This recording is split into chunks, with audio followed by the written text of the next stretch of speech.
The Poisson distribution is a discrete probability distribution that applies to the occurrences of some event over a specified interval.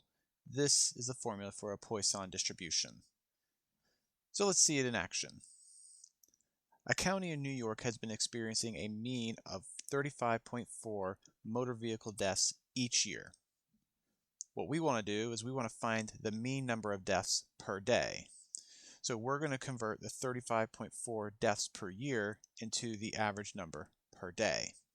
So we're going to take our mu value and we're going to do 35.4, and the time frame here is per day. So we're going to convert a year into days, and there are, discounting leap year of course, 365 days in a year. So putting that in the calculator, rounding to 3 decimals, we're going to get 0.097. And again, this is also a lambda value. So they are, again, one and the same. Now, second, they're trying to find the probability that on a given day, there are more than 2 vehicle deaths per year. So the problem here is trying to add them up by hand could be a little bit difficult because we don't know where to stop. It's more than 2, so 3 or more. So what we can do is we can try and find the Poisson CDF of this, because it'll actually count up all of our values. But just like with the binomial, it can only count down, not up.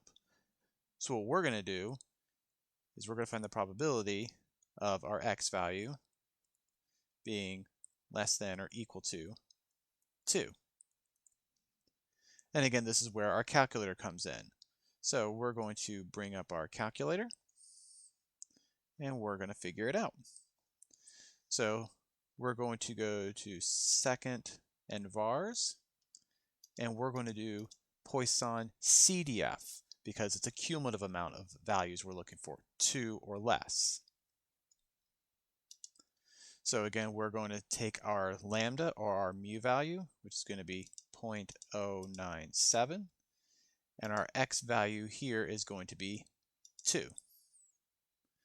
And again, if you have a 84 or updated 83, it'll prompt you for lambda and what x is.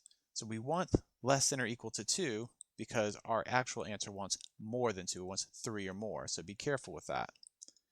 So we're going to hit enter, and we're going to get this value. We're going to get 0.999858. That should be good enough. I think 6 decimals is enough. But again, this is the probability of getting 2 or less. Very high probability. What we want is 3 or more. So we want the probability of x being 3 or more. So to do this, we're going to use the complement rule. We're going to do 1 minus 0.999858. So 1 minus 0.999858. And it gives our answer in scientific notation, which is okay.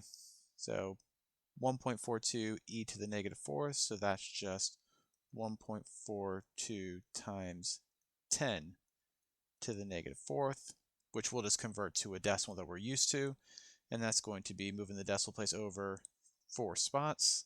So we're going to end up getting 0.000142, because 1, 2, 3, 4.